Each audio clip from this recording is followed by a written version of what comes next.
जी सलाम, हिंदुस्तान की उम्मीद।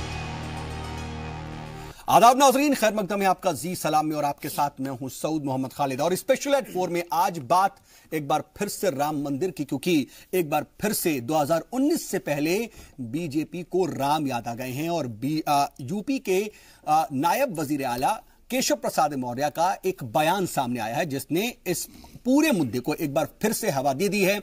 सवाल यह है कि आखिर क्या वजह है कि बार बार राम याद आते हैं। हम अगर तफसील से देखें तो हर बार जब इस तरह के शिगुफे छोड़े जाते हैं या फिर इस तरह की बयानबाजी सामने आती है तो कहीं ना कहीं मुल्क में इंतखाबी फिजा बह रही होती है और उसका क्या फायदा लेने के लिए ऐसी बयानबाजी की जाती है।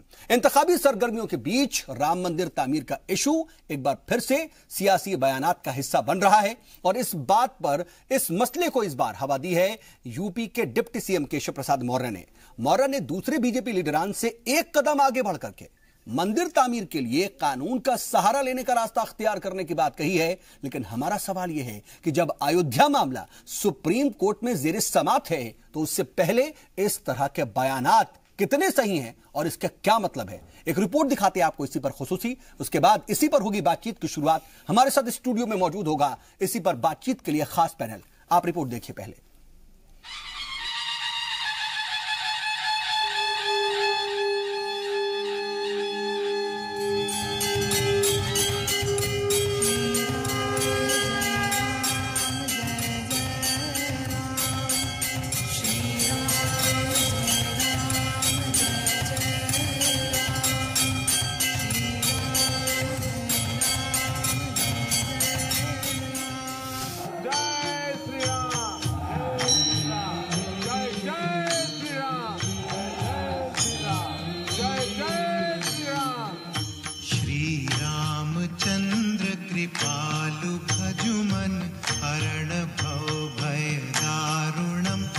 2019 इंतखाबात नजदीक हैं और ऐसे में सियासी गलियारों में एक बार फिर राम मंदिर तामीर की गूंज सुनाई देने लगी है। जी हां, और अब बयान आया है यूपी के डिप्टी सीएम केशव प्रसाद मौर्य की तरफ से। मौर्य पार्लियामेंट में कानून ला करके मंदिर तामीर की बात कर रहे हैं। मौर्य का कहना है कि राम मंदिर तामीर के 3 रास्ते हैं। तीसरा रास्ता है पार्लियामेंट से कानून बनाना और अगर जरूरत पड़ी तो पार्लियामेंट में कानून लाकर राम मंदिर बनवाया जाएगा। साथ ही उन्होंने यह भी कहा कि राम मंदिर तामीर का इशू बीजेपी के लिए इंतखाबी नहीं बल्कि अकीदत का मामला है। आप भी सुनिए क्या कहा यूपी के डिप्टी सीएम ने। जो राम भक्त हैं, जो साधु संत हैं, सबकी लगातार इस संबंध में मांग है और जो संकेत हम लोगों को भी मिल रहे हैं उसके हिसाब से मुझे लगता है कि बहुत देर नहीं होनी चाहिए मंदिर के मुद्दे पर और इसका या तो जजमेंट समय से आ जाएगा या तो आपस में बातचीत के आधार पर हल होगा। वो तीसरे विकल्प के रूप में संसद में कानून बना करके भी रास्ता खुला हुआ है। अयोध्या में राम मंदिर का मामला भले ही सुप्रीम कोर्ट में है लेकिन सियासत इसे हर दूसरे दिन याद कर लेती है। सुप्रीम कोर्ट की तरफ से अभी तक इस मामले में कोई फैसला नहीं आया है लेकिन लीडरान रोज कोई न कोई फैसला सुनाकर इस मामले को हवा देते रहते हैं। केशव प्रसाद मौर्य कहना चाहते हैं कि अगर फैसला उनके खिलाफ आता है तो वो मंदिर तामीर के लिए कानून बनवाएंगे। अगर ऐसा है तो फिर सुप्रीम कोर्ट के फैसले की अहमियत ही क्या रह जाती है? क्या इन लीडरान के लिए सुप्रीम कोर्ट का फैसला कोई मायने नहीं रखता? मंदिर तामीर का बयान देने वाले मौर्य कोई पहले बीजेपी लीडर नहीं है। इससे पहले सुब्रमण्यम स्वामी भी ये कह चुके हैं कि 2019 से पहले अयोध्या में राम मंदिर जरूर बनाएंगे। तो वहीं यूपी के सीएम योगी आदित्यनाथ ने तो 25 जून 2018 को खुद कहा था कि राम मंदिर तामीर के लिए कुछ और दिन सब्र रखना होगा। इस समाधान का एक मार्ग निकलना ही चाहिए और निकालने के लिए इतने दिनों तक आपने धैर्य रखा है, कुछ दिन और धैर्य रख लीजिए, समाधान का रास्ता अवश्य निकलेगा। वहीं उमा भारती भी मोदी और यूपी सीएम से कोई ठोस कदम उठाने की बात कहती हैं। इन सब के बीच आरएसएस चीफ मोहन भागवत भी यकीन दिला चुके हैं कि जल्द ही राम मंदिर तामीर का अहद पूरा होगा और ये बयानात ऐसे वक्त पर आ रहे हैं जब मुल्क में कहीं ना कहीं इंतखाबात की हवा चल रही होती है। तो ऐसे में इस बात के इशारे तो मिल ही जाते हैं कि कहीं ना कहीं इस तरह के बयानात से बीजेपी को सियासी फायदा जरूर मिलता है। जिसे वो किसी भी कीमत पर छोड़ना नहीं चाहेगी। ब्यूरो रिपोर्ट, जी सलाम। इस मुल्क की आवाम इस वक्त इतना तो साफ ये समझ चुकी है कि राम मंदिर का जो मुद्दा है वो दहाइयों से इस मुल्क की हमआहंगी में एक तरह से मट्ठा डाल रहा है, और अब दरअसल ये मसला किसी भी तरह से समाजी नहीं रह गया, बल्कि एक तरह से समाजी मसले से ऊपर उठते हुए पूरी तरह से सियासी हो चुका है। और सियासी पार्टियां इसी का फायदा उठाते हुए एक तरह से बार बार इसका शिगुफा छेड़ती हैं। लेकिन सवाल दरअसल यह है कि यह मामला सब जुडिस है, सुप्रीम कोर्ट में जेर समात है। सुप्रीम कोर्ट ने इससे पहले यह बात जरूर कही थी कि आपस में बातचीत करके बीच का रास्ता निकालिए, हम उसमें मुदाखलत करेंगे, हम उसमें कहीं ना कहीं मीडिएटर का जो रोल है वो प्ले करेंगे। लेकिन इसके बाद भी यह कहना कि हम आइन में तरमीम करके और इसके लिए बाकायदा एक आइन के जरिए जो रास्ता निकलेगा वो रास्ता निकाल करके हम राम मंदिर बनवाएंगे। सवाल यह है कि अगर यही करना है तो फिर सुप्रीम कोर्ट में समाअत की क्या वजह है? सुप्रीम कोर्ट में आखिर क्यों इस पर समाअत हो रही है, क्यों बहस हो रही है? और अगर फैसला अपोजिट आता है तो फिर आप क्या कानून में तरमीम करेंगे? लेकिन अगर फैसला हिमायत में आता है, कई तरह के सवाल उठते हैं। लेकिन सवाल यह है कि कोर्ट से ऊपर जाकर के इस तरह की बातें कहने का मतलब क्या है? हमारे साथ इस पर बातचीत के लिए खास पैनल मौजूद है। अपने मेहमानों से आपका तारुफ करा देते हैं। हमारे साथ इस वक्त 5 खास मेहमान हैं। हमारे साथ बीजेपी से national spokes person Mahesh Verma साहब हैं। इसके अलावा कांग्रेस से स्पोक्स पर्सन हमारे साथ घनेंद्र भारद्वाज साहब हैं। इसके अलावा समाजवादी पार्टी के लीडर हमारे साथ राघवेंद्र दुबे जी हैं। वहीं हमारे साथ 2 खास और मेहमान हैं, डॉक्टर एस.के. दत्ता साहब जो कि पॉलिटिकल एनालिस्ट हैं, और इत्तेहाद सोसाइटी के सदर मसूद हाशमी साहब है। आप सभी का बहुत इस्तकबाल है। और महेश जी, मैं आपसे ही बातचीत की शुरुआत करना चाह रहा हूं कि क्या केशव प्रसाद मौर्य ये कहना चाहते हैं कि अगर फैसला उनके खिलाफ आता है तो वो मंदिर तामीर के लिए कानून बनाएंगे? अगर ऐसा है तो फिर समाअत की क्या वजह और इसका मतलब क्या रह जाता है? देखिए सौ साहब, जो आप बात कह रहे हैं कि डिप्टी सीएम ने जो बात कही है कानून बनाने की, इससे पहले जो है एक इस तरह के इनिशिएटिव अटल जी गवर्नमेंट में भी हुआ था। जो बात आज कही है, ये सबको मालूम है कि 2/3 मेजोरिटी चाहिए किसी भी कानून को इस तरह से लाने के लिए। तो उसके लिए ज़रूरी है कि एक संवाद जो है, जो पॉलिटिकल पार्टी जो इसको लेकर एक हाइप क्रिएट करती है, और जो अपोजिशन के लोग अक्सर जो हमारे ऊपर जो ये इल्ज़ाम लगाते हैं कि हम मंदिर की पॉलिटिक्स करते हैं, ये भावनाओं की मतलब ये भावनाओं की बात है।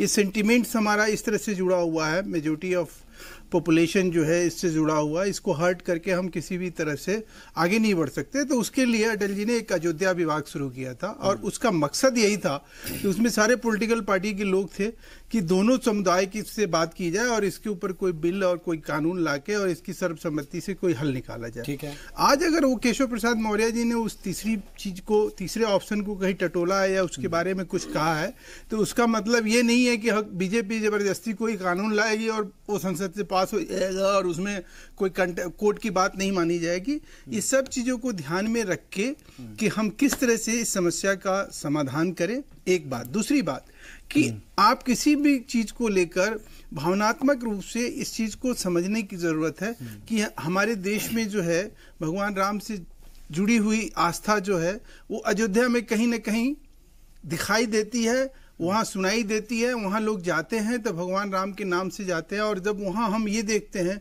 कि भाई जिस चीज को लेकर अक्सर जो लोग वहाँ जाते हैं तो उस राम जन्मभूमि पे लोग जाना पसंद करते हैं, वहाँ जब जाके वो देखते हैं तो उनको एक मायूसी दिखाई देती है कि भाई हम लोग यहाँ पे आते हैं, हमारा ये तीर्थ स्थान है। अगर कोई काबा जाए, अगर कोई मदीना जाए और अपने तीर्थ स्थान पे जाके उसको ये सब चीजें मिले तो उससे थोड़ा सा मन व्यथित होता है। तो ऐसे में कोई भी सरकार हो उसका ये हर संभव कोशिश होता है कि भाई एक जो प्रजा है, जो एक जनता है, उसकी भावनाओं को समझी जाए और उसका कोई रास्ता निकाला जाए। उसका कहने का मतलब यही था। नहीं, लेकिन देखिए, रास्ता निकालने की जब बात आती है तो बात यह भी आती है कि रास्ता जो है वो कोर्ट से ही निकालने की बात हो रही है, और अगर ऐसा नहीं होता तो कोर्ट में ये पूरा मामला जो है चल नहीं रहा होता। कोर्ट ने ये भी बात कही थी कि बीच में कि हम इसमें मीडिएटर बनने के लिए तैयार हैं, आपसी बातचीत के जरिए मामला निकालिए। लेकिन ये बात कही गई कि ठीक है, नहीं, जो कोर्ट से आखिरी फैसला आएगा हम वो मानेंगे। फिर ये बात कहना, फिर कानून बनाना, फिर आइन में तरमीम करना या फिर इसके लिए बाकायदा एक बिल लाना, इसका शिगुफा क्या है? क्या 2019 से पहले राम याद आ रहे हैं? क्या फिर ये नजर आ रहा है कि यूपी में कहीं ना कहीं वोट बैंक की एक परेशानी हो सकती है अगर अजीम इत्तेहाद सामने आ जाता है, तो इसलिए इस तरीके की बात करते रहो और फिर अपना वोट बैंक बनाते रहो और साधते रहो? देखिए सऊद साहब, राम मंदिर को लेकर भाजपा की जो प्रतिबद्धता है वो शुरू से रही। ऐसा नहीं 2019 के चुनाव में हमने कभी भी इस इशू से अपने आप को मुंह मोड़ा नहीं। अपनी चीजों को हमने हमेशा उसी ढंग से रखा जो हम शुरू से कहते रहे कि भाई या तो इसका हल जो है अदालत से निकलेगा, ये बैठ के बातचीत करके निकलेगा, ये कानून बनाकर निकलेगा। हमने अपने मैनिफेस्टो में क्लियर कट इस चीज को कहा भी कि आप अगर हमें 2/3 मेजोरिटी मिलती है तो हम इसके ऊपर कानून लाएंगे और हम इसको पास कराएंगे और हम वहां राम मंदिर बनाने का जो मार्ग है वो प्रशस्त करेंगे। इसमें तो कोई दो राय है ही नहीं। कि शायद आप इस वक्त ये इशारा कर रहे हैं कि आप दोनों जगहों पर, दोनों ऐवानों में मजबूत होते जा रहे हैं, तो अब आप तैयार रहिए, अब हम जो हैं फौरन कानून लाने वाले हैं। कुछ इशारा किया जा रहा है क्या घनेंद्र जी? क्या ऐसा है या फिर महेश जी जो बात कह रहे हैं कि रास्ते की ही बात हो रही है, दो रास्तों पर बात होती है, तीसरे की बात हो रही है? मैं आ रहा हूं सर आपके पास, उसके बाद से हम आगे बढ़ा लेंगे, बाकी मेहमानों के पास भी जाना है। घनेंद्र जी। साउद जी, एक तो मामला सुप्रीम कोर्ट में विचाराधीन है और विचाराधीन नहीं, सुप्रीम कोर्ट से बहुत जल्दी फैसला इस पे आने वाला है। अब हियरिंग जो है फास्ट हियरिंग चल रही है, आपको ही पता है, मुझे ही पता है। ये अचानक केशव प्रसाद मौर्य की कौन सी इंद्री जाग गई कि अचानक वो इस तरीके की बातें करने लग गए? इसके पीछे का कारण समझिए। आपने देखा क्या फूलपुर में हुआ, क्या गोरखपुर में हुआ, उसके बाद क्या हाल कैराना में हुआ, उसके बाद क्या हाल रामपुर में हुआ। ये तमाम जो चुनाव के नतीजे है उससे कहीं ना कहीं भारतीय जनता पार्टी में हड़कंप की स्थिति है, क्योंकि उत्तर प्रदेश 80 सीटों वाला 80 लोकसभा की सीटें देता है, 80 सांसद देता है और जो भी 2019 की सरकार है उसका रास्ता जो है उत्तर प्रदेश से निकल के आता है। आज उत्तर प्रदेश में जब से महागठबंधन की चर्चा शुरू हुई है और जब से महागठबंधन बना है तब से भारतीय जनता पार्टी हर चुनाव तो नहीं है वैसे। हाँ, मैं वही कह रहा हूं, नहीं बन चुका है। मैं साउद जी ये कह रहा हूं कि आज भारतीय जनता पार्टी को यह लग रहा है कि उनकी स्थिति खराब हो रही है और भारतीय जनता पार्टी को जब जब लगता है कि देश में वो चुनाव हार रही है, चुनाव में उनकी स्थिति खराब हो रही है, मतलब वोट शिफ्ट ना हो इसलिए वोट इकट्ठा करने की बात होती है। तब तक उन्हें राम मंदिर भी याद आता है, तब तक वो भारतीय जनता पार्टी। आज ये मामला सेंसिटिव भी है, आज ये मामला दो संप्रदायों से जुड़ा हुआ है। सुप्रीम कोर्ट इस पे बहुत गंभीरता से काम कर रही है और हमने पहले भी कहा तो सुप्रीम कोर्ट का फैसला आने दो। जो सुप्रीम कोर्ट का फैसला उसके बाद इस तरीके की चर्चाओं को हवा देना, ये कहीं ना कहीं धार्मिक उन्माद बढ़वाने की भी एक कोशिश है। इससे सांप्रदायिक तनाव बढ़ सकता है, इससे दंगे हो सकते हैं जो दंगे भारतीय जनता पार्टी को सूट कर सकते हैं। भारतीय जनता पार्टी हमेशा लाशों की राजनीति करती है, वोटों की पॉलिटिक्स करती है, वोटों की खेती करती है। भारतीय जनता पार्टी को डेवलपमेंट से कोई मतलब नहीं। अब 4.5 साल आपने एक बात कही, अभी अपने बात में एक बात कही कि महागठबंधन की बात हुई, इससे लग रहा है कि वोट खिसकेगा और सभी जानते हैं कि दिल्ली का रास्ता यूपी से होकर जाता है। कम से कम मौजूदा वक्त में अगर हम देखें तो यूपी इस बात को साबित भी करता है। लेकिन महागठबंधन बन गया, आप ये कह रहे हैं, कौन है लीडर, क्या है उसकी एक तरह से शक्ल, जरा कुछ तस्वीर तो बताइए कि है क्या, कम से कम समझ में आए। साउद जी, आपने फूलपुर देखा, आपने गोरखपुर देखा, आपने उसके बाद कैराना देखा। कैराना में हम सब मिलके लड़े, रामपुर में हम सब मिलके लड़े और कैराना में क्या भारतीय जनता पार्टी का हुआ, जब भारतीय जनता पार्टी ने कैराना में घर घर जाके सांप्रदायिकता की हवा को उन्होंने बढ़ाने का काम करा। अच्छा। भारतीय जनता पार्टी गोरखपुर जैसी सीट जो स्वयं योगी आदित्यनाथ की सीट थी, जो पिछले 20 साल से भारतीय जनता पार्टी हारी नहीं थी, और फूलपुर डिप्टी सीएम की सीट, जब सीएम और चुनाव के बाद अभी क्या महागठबंधन बन गया है। मैं जरा ले लेता हूं राघवेंद्र जी, क्या आपको पता है कि महागठबंधन बन गया और अखिलेश यादव जी का क्या रोल है, मायावती जी का क्या रोल है, कांग्रेस सदर का क्या रोल है? जैसा कि घनेंद्र जी बोल रहे हैं वो बन चुका है, तो बन चुका है, आपको उसके बारे में सब कुछ पता है?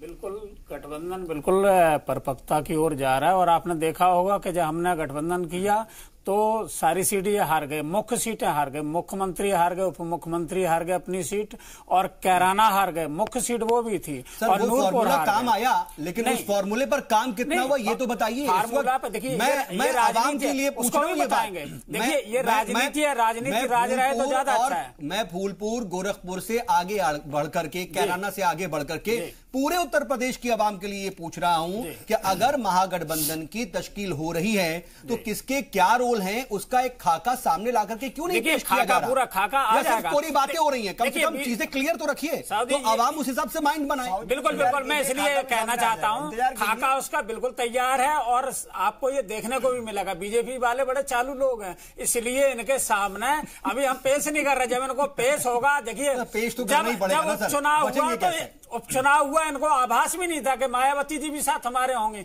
लेकिन मायावती जी हमारे साथ आ गई और देखा कि इनका इतनी बुरी हार हुई। जहां ये लाखों वोटों से जीते थे वहां ये हार गए। और जो अभी केशव जी ने जो ये बयान दिया है, क्या इसी का डर है कि कहीं ना कहीं एक वोट बैंक जो है वो छिटक रहा है? मैं बिल्कुल भरोसा उठ रहा है, ऐसा कुछ है? केशव प्रसाद मौर्य का जो बयान आया है निश्चित रूप से अपनी नाकामियों को छिपाने के लिए, और केंद्र सरकार ने जब ये सत्ता में आए थे, इन्होंने जो अपने घोषणा पत्र में बीजेपी ने वादा किया था, उन वादों में एक में भी इन्होंने पूरा नहीं कर पाया। अब ये करें क्या, जनता के बीच जाए कैसे?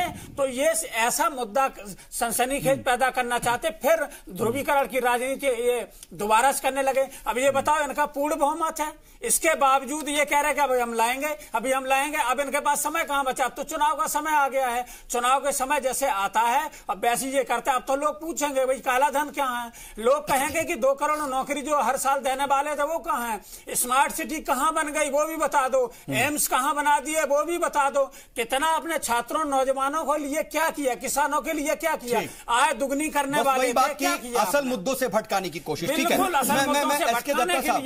चलिए ये बार बार बात अपोजिशन की तरफ से कही जाती है कि असल मुद्दों से भटकाने की कोशिश है, लेकिन हम सिर्फ अभी केशव प्रसाद मौर्य को ही उनके बयान को समझें और राम मंदिर के इशू को समझें तो आप किस तरह से देखते हैं इसका सीधा ताल्लुक 2019 के इलेक्शन और इस वक्त जो 3 रियासतों में अहम इलेक्शन होने वाले हैं, मध्य प्रदेश, छत्तीसगढ़ और राजस्थान, उनसे जोड़कर देखा जा रहा है। लेकिन क्या केशव प्रसाद मौर्य ये भी इशारा कर रहे हैं कि अभी हमारे पास पूरे नंबर्स नहीं हैं, लेकिन नवंबर तक या कुछ एक महीना और रुक जाइए, नंबर्स बन जाएंगे, उसके बाद हम इसी पर काम करेंगे, कुछ इस तरह की भी बात कह रहे हैं? सौद भाई, मेरे लिए राम मंदिर आस्था का विषय है और आस्था के प्रतीक है।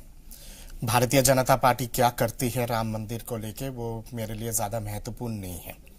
मैंने हमेशा से कहा है कि राम मंदिर बननी चाहिए और वहीं पे बननी चाहिए।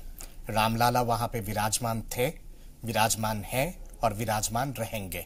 ये एक ऐतिहासिक सच्चाई है, इस सच्चाई को कोई मिटा नहीं सकता है, पहली बात।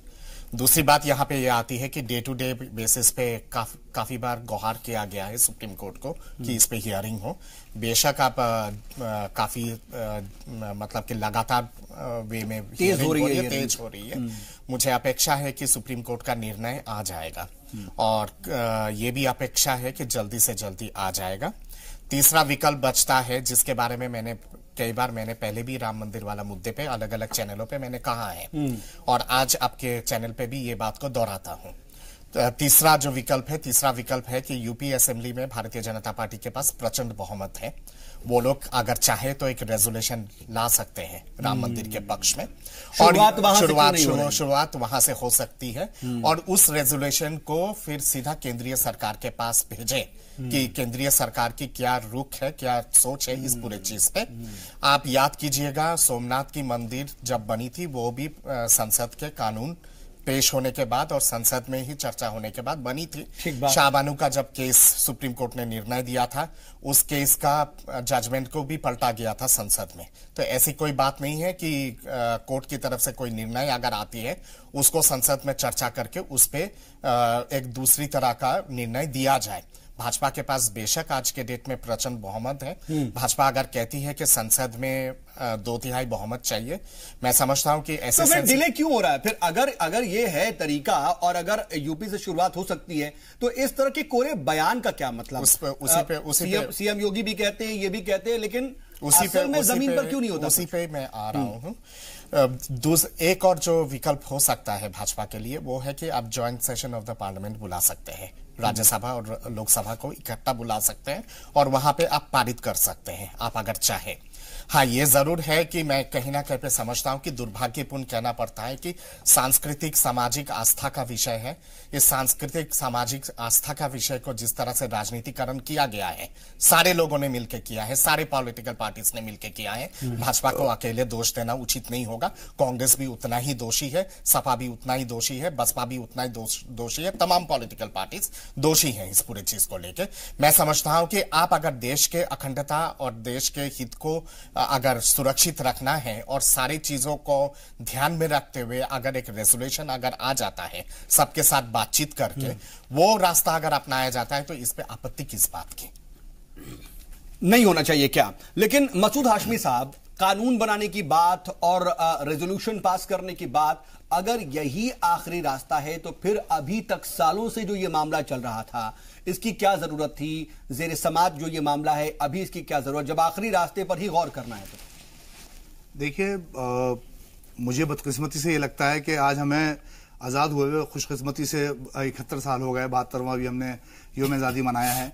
लेकिन हिंदुस्तान में आज़ादी से पहले से जो बीज डाले गए, जो अंग्रेजों की मतलब एक पॉलिसी थी डिवाइड एंड रूल वाली, उसी पॉलिसी के तहत कुछ मुसलमानों को यहां से भगा दिया गया और कुछ मुसलमानों को यहां रखा गया ताकि इन मुसलमानों को इनके मसले, इनके मसाइल को, इनकी बातचीत को, इनकी आस्था को, इनकी अकीदत को, इनकी नमाजों को, इनके रोज़ों को, इनकी तमाम बातों को हम इशू बना सकें और अपने हिंदू भाइयों को कह सके कि देखो, अगर तुमने ऐसा नहीं किया तो ये मुसलमान आ जाएंगे। मुसलमानों से डराने का काम सारी भारतीय जनता पार्टी नहीं, सारी पार्टियां, जैसे कि अभी दत्ता जी ने कहा, सारी पार्टियों का काम एक यही है कि मुसलमानों से डराती हैं हिंदुओं को। और मेरा मानना यह है कि अगर हिंदुस्तान के अंदर हिंदू सेकुलर ना होता तो आज हिंदुस्तान के टुकड़े टुकड़े हो चुके होते, हिंदुस्तान का नाम सफाई से मिट चुका होता। मेरा यह मानना है कि हिंदुस्तान का हिंदू ही सेकुलर है और वो है और रहेगा इंशाल्लाह ता कयामत तक। तभी हम लोग यहां रह पा रहे हैं। हमारे साथ जो कुछ हुआ, बाबरी मस्जिद के मामले में जो कुछ हुआ, बाबरी मस्जिद को गिरा दिया गया, गिराने वाले कौन लोग थे, गिरवाने वाले कौन लोग थे, कोई कहने वाली बात नहीं है। कांग्रेस बीजेपी इसमें दोनों बराबर के शामिल हैं। लेकिन अब क्या है? अब या तो आप ये मंदिर मस्जिद का इशू उठाते रहिए और मंदिर मस्जिद पे सियासत करते रहिए और अपनी सरकारें चलाते रहिए, बैठते रहिए, और जब आपको जरूरत पड़े तो नवाज शरीफ की जाके बिरयानी खा लीजिए, और अगर कोई और चला जाए तो उसके ऊपर आप पूरे दिन अपने चैनल्स पे डिबेट कीजिए, बहस कीजिए कि उसने गलत किया। बदकिस्मती से हिंदुस्तान की तरक्की के बारे में कोई पार्टी नहीं सोच रही। अब आप सोचिए, एक रेफरेंडम लीजिए हिंदुओं से भी, मुसलमानों से भी, कि हिंदू मुसलमान हिंदुस्तान का बाशिंदा चाहता क्या है। उसका मसला रोजी रोटी है, उसका मसला रोजगार है, उसका मसला तालीम है, या ये मंदिर मस्जिद का इशू है। और जहां तक मस्जिद का ताल्लुक है, हमारे तमाम लोग, हमारी तमाम लीडरशिप ये कह चुकी है कि चूंकि सुप्रीम कोर्ट से ऊपर कुछ नहीं है, अभी सुप्रीम कोर्ट का फैसला तो आने दीजिए।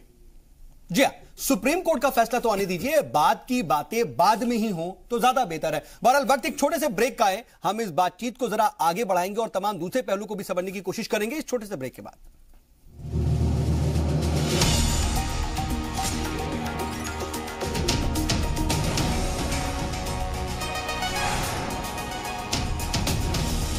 जी सलाम, हिंदुस्तान की उम्मीद। ब्रेक के बाद एक बार फिर से आप सभी का इस्तकबाल है स्पेशल एट 4 में। आज हम बात कर रहे हैं राम मंदिर की, क्योंकि 2019 से पहले एक बार फिर से बीजेपी को राम याद आ गए हैं। लेकिन आखिर इसकी क्या वजह है? क्या जो इस वक्त अजीम इत्तेहाद का इस वक्त जो सरगर्मी चल रही है उसकी बातचीत चल रही है, या फिर एक आध एक्सपेरिमेंट कासगंज या फूलपुर या गोरखपुर में देखने को मिले हैं? उसके बाद बीजेपी अब यह समझ रही है कि उसको अपने छिटके हुए वोट किसी भी तरह से छिटकने नहीं देने हैं, बल्कि उनको जोड़ कर रखना है। इसलिए ये बातें की जा रही हैं। हमारे साथ बातचीत के लिए खास पैनल मौजूद है। महेश जी, मैं आपके पास आना चाह रहा हूं। बात यही है कि जो बात बाद में होनी है, या फिर सुप्रीम कोर्ट का फैसला आ जाए उसके बाद कुछ दूसरे ऑप्शन की जरूरत है या नहीं है, तब देखा जाएगा, या अभी से ही इसकी बात करनी चाहिए? बात की बात अभी क्यों हो रही है फिर? नहीं साहब, ये बात जो आप कह रहे हैं ये तो राइटिंग में है, जो हमारे डिप्टी सीएम ने कही है। ठीक है। एक तो आप इस चीज को समझिए, इस नजरिए का ये मतलब नहीं है कि हम कोई चीज ऐसी बात कह रहे हैं जो हम आज कह रहे हैं नई बात है, कोई ये नई बात नहीं है। ये हमारे मैनिफेस्टो का एक पार्ट है। एक बात। दूसरी बात कि इसका धार्मिक उन्माद के रूप में इसको पैदा करना, ये वो लोग कर रहे हैं जिनको डर है। मैं उसी बात को समझना चाह रहा हूं कि आपने रिटर्न में ये बात कही थी, हाँ, लेकिन आपने उसके कॉज भी बताए थे कि अगर ऐसा होता है, हम अगर इक्तदार में आते हैं तो हम ऐसा करेंगे, इस पर भी विचार करेंगे, तो उन्होंने कहा ना, होगा। उन्होंने लेकिन कहा ना, अभी इस वक्त जब पूरा मामला सुप्रीम कोर्ट में चल रहा है और उसके फैसले के बाद ही किसी तरह का अगला स्टेप उठाया जाएगा, क्योंकि आप लोग रिटर्न में भी और तमाम चैनल्स पे भी तमाम जगहों पर आपकी तरफ से यही बातें आती रही कि अगर जरूरत पड़ी तो हम ये बात कहेंगे। आज के दौर में, आज के वक्त में क्यों ये बात कही जा रही है? फिर साहब क्या जरूरत पड़ गई है? नहीं, मैं आपको वही बता रहा हूं कि जरूरत वाली बात नहीं। उन्होंने ये कहा कि अगर ये दो चीजें नहीं होती है तो इसके ऊपर कानून लाना चाहिए, इसमें ज्यादा देरी नहीं करनी चाहिए। तो इसमें 2019 का चुनाव कहां से शामिल हो गया? कानून कोई आज हम पेश करेंगे और कल बन के सामने आ जाएगा, ऐसा कुछ नहीं है। और विधायिका का सुनिए, विधायिका का एक साथ आने से सपा, बसपा, कांग्रेस सबके एक साथ आने से आप डरे हुए हैं, इसी वजह से आप सब कह रहे हैं। अगर डरे हुए हैं हम और ये बाई इलेक्शन जीत गए हैं और इन्होंने बहुत बड़ा इसको एक तरह से ढिढोरा, ये हर टाइम यही ढिढोरा पीटते हैं कि हम जो ये 3 लोग थे, मायावती, सुप्रीमो जी, उनका इतिहास, भूगोल, सारा चीज सबको मालूम है। सपा में क्या हो रहा है अभी आपके ही न्यूज चैनल पे हमें दिखाई दिया। तो इनके यहाँ कितना, ये तो अभी गठबंधन की अभी 2 आदमियों ने ये कह दिया कि हाँ हमारा गठबंधन हो गया। अब पता नहीं इसके लिए इनकी पार्टी इनको क्या कहेगी क्या नहीं कहेगी, मुझे मालूम नहीं है। लेकिन मुझे एक चीज बताइए आप कि ये मान लीजिए कि ये आज ये क्लेम करे, दावा करे कि इस जीत के वजह से हमने हम ये जीत के नहीं इस जीत की वजह से इन्होंने और हमने क्या किया। दुबे जी सुन तो लीजिए, ये तो बता रहे हैं ना आपने। इस जीत की वजह से इन्होंने उस क्षेत्र में, या फूलपुर हो, गोरखपुर हो या कैराना हो, इन्होंने वहां कितना बड़ा काम कर दिया। ये लोग कोई वहां नजर नहीं आ रहे हैं। ये लोगों को एक बार जो है एक गठबंधन की राजनीति की वजह से जो है ये किसी तरह से, अब बाई इलेक्शन के बाद आप इलेक्शन की तरफ जा रहे हैं, ये लोग कुछ नहीं कर रहे हैं और आप वहां पर अब की बार गलती मत कीजिएगा, वोटर से आप यहाँ से भी ये अपील कर रहे हैं धीरे से। लेकिन गणेंद्र जी, इसके पीछे की जो सियासत है, सियासी मजबूरी है कि बार बार ये बात कहना है, या फिर वाकई इसको लेकर के पुरहद है बीजेपी? आपको ये नहीं लगता कि बीजेपी इसको लेकर के ऐसी सिचुएशन में है कि अब उससे हलक भी नहीं हट सकती और इसको लेकर के आगे बढ़ती भी दिख रही है? देखिए साउथ जी, भारतीय जनता पार्टी के लिए कहावत है, ऐसा कोई सगा नहीं जिसको इन्होंने ठगा नहीं। तो इन्होंने तो भगवान राम को भी ठगा हुआ है, और ये आज से नहीं, 89 से इनका हर मैनिफेस्टो होता है, राम मंदिर बनाएंगे, राम मंदिर बनाएंगे, लेकिन तारीख नहीं बताएंगे। तारीख नहीं बताएंगे, ठीक है। अच्छा। आज क्या हो रहा है, जब सुप्रीम कोर्ट में मामला है, आप तो सुप्रीम कोर्ट के खिलाफ जाके बातें कर रहे हो। एक सुप्रीम कोर्ट में एक मामले की हेयरिंग चल रही है, फास्ट हेयरिंग चल रही है, आप इंतजार तो कीजिए, घबराहट किस बात की? मैं तो सिर्फ इतना जानना चाहता हूँ साउथ जी, मैं सिर्फ इतना जानना चाहता हूँ, घबराहट किस बात की है? अभी तो सुप्रीम कोर्ट का फैसला नहीं आया। अभी सुप्रीम कोर्ट के फैसले आने से पहले आपको क्या घबराहट हो गई? कांग्रेस कहे ना, महेश जी, मैंने आपको नहीं टोका है कि हम मंदिर के खिलाफ है। महेश जी, मैंने आपको नहीं टोका। आप कहिए ना कि मंदिर के खिलाफ पेशेंस रखो, यही प्रॉब्लम है कि सुनने का पेशेंस नहीं है। आप गलत चीज सुनने का भी साहस रखो, बोलने का साहस रखते, सुनने का भी साहस रखो। ठीक है, अपनी बात कह रहा था कि साउथ जी, ऐसी क्या इंट्यूशन आ गई, ऐसा क्या खाव आ गया अचानक केशव प्रसाद मौर्य को कि सुप्रीम कोर्ट का फैसला उनके खिलाफ जा रहा है? इसका मतलब सुप्रीम कोर्ट के फैसला आने से पहले इस तरीके की बातों का क्या मतलब है, आप ये निकाल लो। सीधा सीधा मतलब है, इसके राजनीतिक कारण है। इसका कहीं भगवान राम से जुड़ा मामला नहीं है, ना कहीं आस्था से जुड़ा मामला है। सीधा सीधा मामला है कि चुनाव ये हारने जा रहे हैं। राजस्थान भी हार रहे हैं, मध्य प्रदेश भी हार रहे हैं, छत्तीसगढ़ भी हार रहे हैं, 2019 भी हार रहे हैं, उड़ीसा भी हार रहे हैं, तमाम जगह ये हार रहे हैं। और इनके पास जब जब हारने की बात आती है, तब तक देश में सांप्रदायिक दंगे चाहूंगा रिएक्शन, क्योंकि देखिए सियासी मजबूरी और हर बार जो है डूबती बीजेपी को राम ही बाहर निकाल कर लाते, यही कह रहे हैं। हिंदुस्तान का माहौल खराब हो, हिंदुस्तान में सांप्रदायिक दंगे हो, जिससे भले आप इस वक्त सेंटर में हो, भले आप इस वक्त सेंटर में हो साहब, 2014 मैं ये कह रहा हूं, नहीं महेश, 2014 का चुनाव जो है अगर जीता गया तो इनसे पूछिए कि किस बात पे जीता गया? भ्रष्टाचार के ऊपर। ये लोग इतना भ्रष्ट तरीके से पूरे देश को लूट रहे थे। मैं अभी की बात कर रहा हूं, मैं अभी की बात कर रहा हूं। नहीं, तुम्हारे देश का पैसा उधर नहीं बाहर ले जाते हैं, इधर उधर नहीं, तुम्हारे प्रधानमंत्री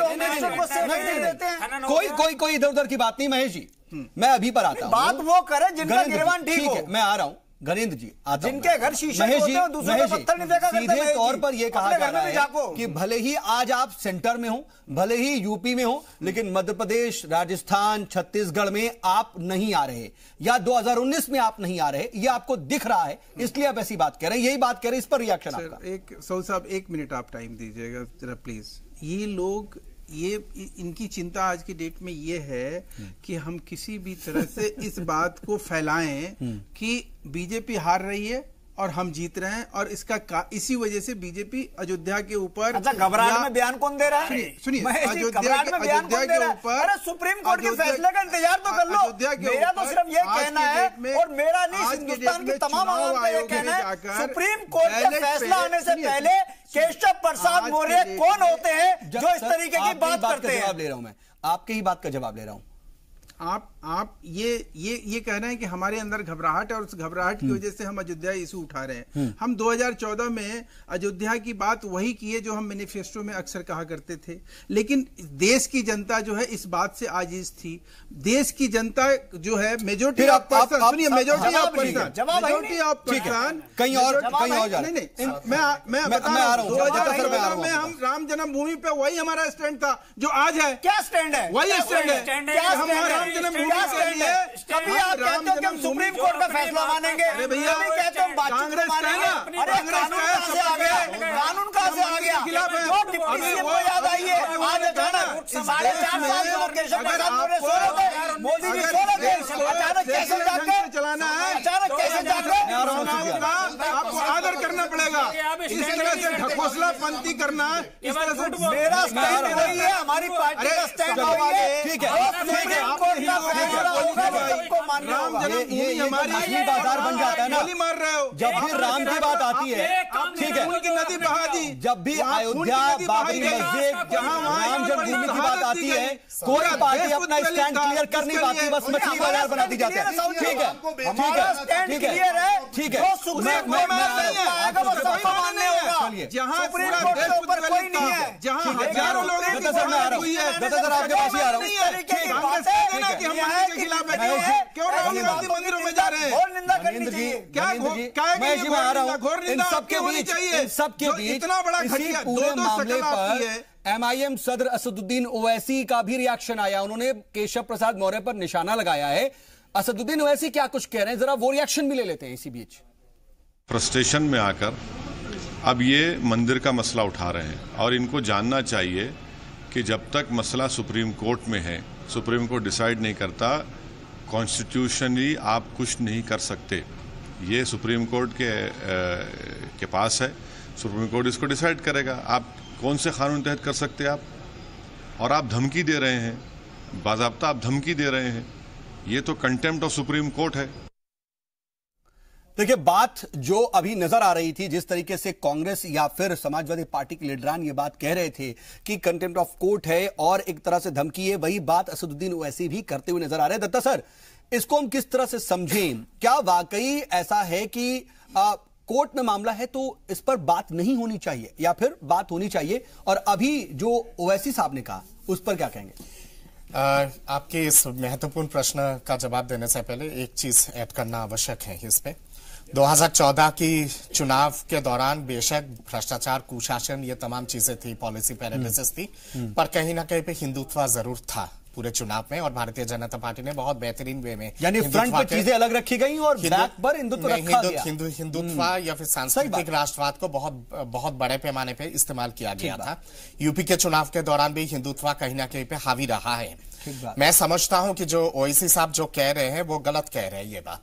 अगर सरकार अगर चाहे, मान लीजिए अगर सत्ता पक्ष अगर निर्णय ले लेती है कि संसद में इस पे चर्चा होनी चाहिए, कानून आनी चाहिए, तो 3 पक्ष है अभी सुप्रीम कोर्ट पे जो इस मामला से जुड़ा हुआ है। सरकार के तरफ से यह भी कहा जा सकता है कि जो हिंदू संगठन जो लोग उस पे लड़ रहे हैं वो लोग अपना विड्रॉ कर ले। ये जिस तरह की बात हो रही है, अगर हम यूपी को जरा समझने की कोशिश करें, और इसके दत्ता साहब ने कहा कि हम यूपी से ही शुरुआत क्यों नहीं कर सकते? अगर बीजेपी की वाकई इस पर नियत है तो फुल मेजोरिटी में है वो स्टेट में, वहां से ऑर्डिनेंस लाए, उसके बाद वो सेंटर को भेजे। देखिए, ये तो सबको पहले से पता है कि इनकी देखो कहने का अलग है और करने का अलग है। हमेशा रहा है जिस तरीके से पॉलिटिक्स विकास की होनी चाहिए, तो विकास की बात करी, लेकिन विकास हुआ कहीं नहीं। आपने जैसे मैंने मुद्दे गिनाए कि इनके घोषणा पत्र का कोई भी काम नहीं हुआ। अगर ये बता सकते हैं तो बता सकते हैं। जहां ये हमारी बात कर रहे थे, हमने तो आगरा से लेकर के लखनऊ तक का बना दिया। इनके पास गुजरात मॉडल भी था, इतना बड़ा 322 किलोमीटर का एक्सप्रेस वे बना दिया। इन लोगों से अगर पूछ लो कि आपने गुजरात से लेकर के केंद्र में राज किया, कोई ऐसा प्रस्तुति नहीं हुआ, क्योंकि ये लोग विकास की बात नहीं करते। और जो मौर्य जी का बयान है वो इसी पे आधारित के अपनी झूठ को छुपाने के लिए एक नई चीज। मैं तो ये कह रहा हूं कि ना मस्जिदों की बात कर, ना शिवालों की बात कर। लोग हैं भूखे, तू निवालों की बात कर। अरे मंदिर मस्जिद तो फुर्सत में बना लेंगे, अगर लोग जिंदा रहेंगे तभी तो। और भावना तो मैं कह रहा हूं, अगर बात करके आप बना सकते हैं, सबकी आस्था के केंद्र है राम, लेकिन मुस्लिमों को जरूर आपको साथ के रखना। उन्हें भी ये विश्वास दिलाना पड़ेगा कि आपका देश है और आपने भी इतनी कुर्बानी दी है, आपका भी देश है, आपके साथ कोई अन्याय नहीं, आपको उनको साथ लेके चलना पड़ेगा। मैं इस पर रिएक्शन लूं महेश जी से, उससे पहले मसूद हाशमी साहब, बातें बहुत होती हैं, लेकिन हम देख रहे हैं दहाइयों से ये मामला लगातार लटका हुआ है। लेकिन इस वक्त पहली बार ऐसा लग रहा है कि बहुत जल्द समात जो है मुकम्मल होगी और इस पर कहीं ना कहीं कोई ठोस फैसला आ जाएगा। ऐसे वक्त में भी इस तरह के बयान देने की क्या पीछे मजबूरी थी, या वाकई जो बातें हो रही हैं कि शेल करने की, शेड करने की कोशिश, नाकामी छिपाने की कोशिश, या फिर भटकाने की कोशिश? देखिए, मैं थोड़ा पीछे से आऊंगा। हिंदुस्तान के अंदर मुसलमान रहते हैं, मुसलमान हिंदुस्तान का इंटीग्रल पार्ट है। या तो इस बात को मानो या ये कह दो कि नहीं, मुसलमानों की हमें कोई जरूरत नहीं है। अगर मुसलमान इंटीग्रल पार्ट हैं और ये हिंदुओं की आस्था का मसला है, तो ये बात एक छोटे और बड़े भाई की तरह बैठकर आराम से, तमीज से, तहजीब से हो सकती है। ये बात तो भूल जाइए, मैं वही कह रहा हूं। पहले आपने गुंडागर्दी के साथ बाबरी मस्जिद को तोड़ा। उस बात को मानिए कि वहां गलती हुई थी, हम लोगों ने गलती की थी, पहले इस बात को मानिए। और दोनों पॉलिटिकल पार्टीज माने, कांग्रेस भी माने और बीजेपी भी माने कि हाँ, ये नाइंसाफी हुई थी। पहले ये बात मानिए, फिर उसके बाद जो उसमें कोई गलती नहीं थी। हमने जो कोर्ट ने सुरक्षा की सबको पता है।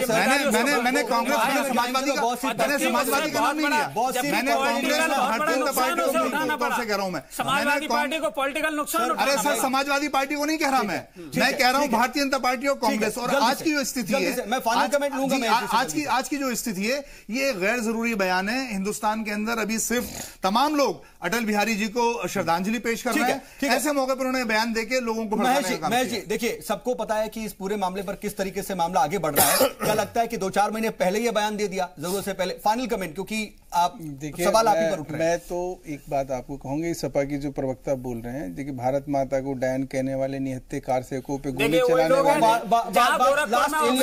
इन लोगों की बातों पे, इन लोगों की बातों, अरे बोलने दो यार, फाइनल कमेंट सर, बोल लो, आप बोलो, ऑक्सीजन नहीं दे पाए बच्चों को गोरखपुर में, और वहां पर बच्चों ने दम तोड़ दिया, नाकाम रहे हैं। कंस्ट्रक्टिव जवाब चाहते सर। ये तू मैं जो है ना, बहुत देखा जा चुका, ऑडियंस भी इससे बोर हो चुकी है। आप कम से कम ये कंस्ट्रक्टिव जवाब दीजिए, अपनी बात रखिए। वो भी यही चाहते हैं, क्योंकि कोई भी अपना वक्त जाया नहीं करना चाहता टीवी के सामने बैठकर। महेश जी, जल्दी से आप देखिए, मेरा ये कहना है कि सपा का जो बयान है, उस बयान से तो हम कभी भी इत्तेफाक रखते ही नहीं थे। ये क्या बोलते हैं, इससे हमारा लेना देना। हमारा ये कहना है कि मंदिर इशू एक हमारे लिए एक जन आस्था का विषय है, हिंदुओं के आस्था का विषय है। अयोध्या हमारी राम जन्मभूमि है, वहाँ के मामले में कुछ संजीदगी जो है दिखानी चाहिए। और पढ़े लिखे मुसलमान कभी भी नहीं चाहते हैं कि इस मामले में किसी तरह से देरी हो। एक ऐसा इशू, और एक रेफरेंस मैं दूंगा, मोहम्मद अली जीना, सुन लीजिए, बहुत बड़ी बात है। मोहम्मद अली जीना ने, जिन्होंने इस देश के पार्टीशन हिंदू मुसलमान के नाम से कराया, उस व्यक्ति ने शहीदगंज गुरुद्वारा अपने हाथ से बनवाया, जिसको मुस्लिम बिरादरी ने, समुदाय के लोगों ने कब्जा करके तोड़ के। मुसलमानों की जब भी बात आती है सर, जब मुसलमानों की बात आती है सर, ठीक है सर, वक्त बिल्कुल नहीं, अब आगे बातचीत नहीं बढ़ा पाएंगे। आप सभी मेहमान हमारे साथ जुड़े और बातचीत में शामिल हुए, उसके लिए आपका बहुत बहुत शुक्रिया। मुसलमानों की जब भी बात होती है तो मुसलमान तो ये कहता है कि हमें मुल्क की अदलिया पर, उसके आइन पर यकीन है। आप अपना स्टैंड जो है वो साफ कीजिए, और सियासी पार्टियां जो हैं, अगर इस मामले से अलग हट जाएं और सिर्फ हिंदू और मुसलमानों को यह मौका दे दिया जाए कि आपसी बातचीत के जरिए इस मसले को सुलझाओ, तो शायद बिल्कुल भी वक्त नहीं लगेगा। यह हम सभी जानते हैं, लेकिन सियासत ऐसे होना देना नहीं चाहती है। स्पेशल 4 में आज के लिए बस इतना। जी सलाम, हिंदुस्तान की उम्मीद।